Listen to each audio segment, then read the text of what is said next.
Howdy, Dad. Okay, Dan Henke here today at the motor shop, and we're going to set up the 1941 to 1984 style clutch for Big Twin. So we're going to break this down for you. I'm going to show you some simplified versions where many folks made mistakes time and time again. So our quick removal here, okay, we've got our adjustment stud and its respective nut. So in turn, we're just going to bust that loose and back that off a hair. This is a copy, you can make this yourself. This is a copy of the factory tool when you bought a clutch assembly from Harley Davidson, say in the 60s or 70s, that I remember, even up into the 80s. This came as a unit on here, and then people would just simply throw these away. We used to literally put them on our shelves and save them. You can make this yourself, but you'd back this off somewhat. Always back off enough. You don't want to come in any manner, shape, or form and push your rod and throw-out bearing right out through the other side. You don't want to do that, and I've seen people do that. So we'll back this stud off a little bit more so we can come behind it with our nut. As you see how simple that was. Grab our 9/16 again.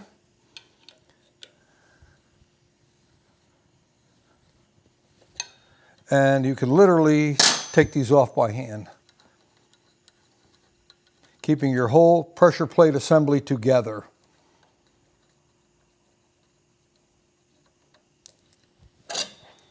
As such. So this happens to be the 1941 to 67 style.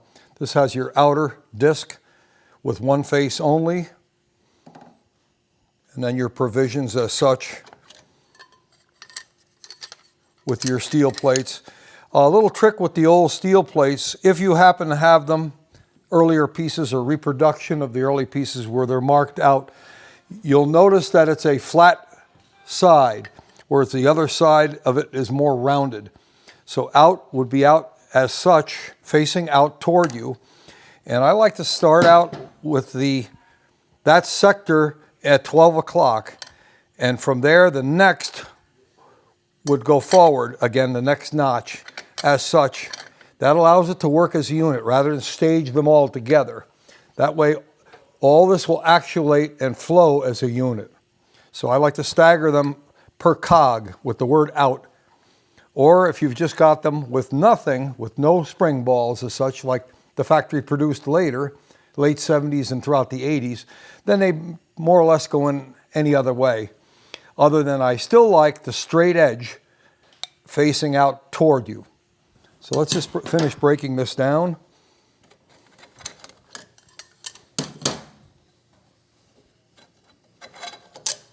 Okay, we're all out on the bench.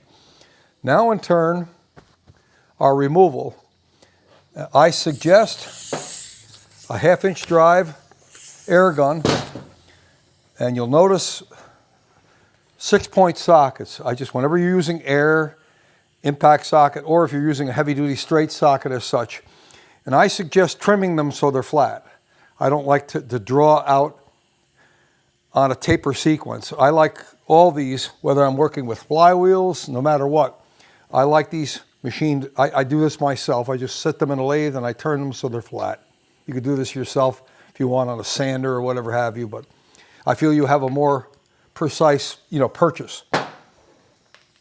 So in turn, we're going to remove this primary. I'll show you a couple tricks here. It's not...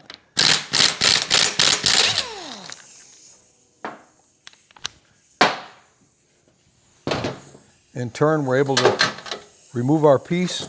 Okay, so now we'll cover clutch hub removal. Many of you have seen this or referred back to this.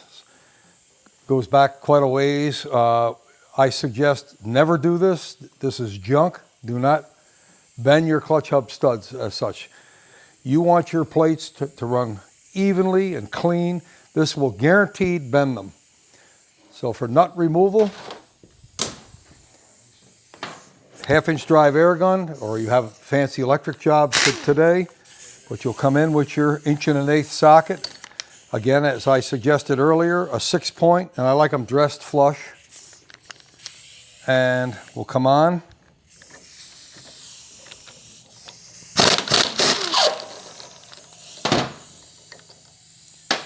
Now, you're all familiar pretty much with your clutch hub pullers. This is a unique piece. This is known as a kinetic puller, which comes from the small gas engine world. I like using this. If it doesn't work in turn, I can go head over with the regular puller with the studs and the nuts and all. But I'm able to run this on almost all the way.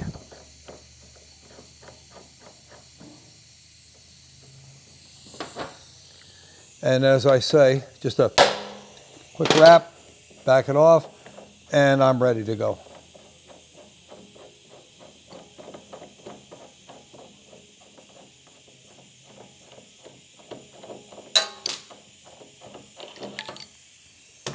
So in turn, my plates are clean now. Things will flow evenly as such, nice and clean and even. We don't have anything catching or grabbing. I don't have to drift something around to straighten it out again. I'm in good clean shape, ready to go. In turn, I can just flow with that.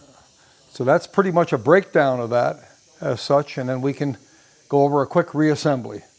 Thank you. Not gonna beat that.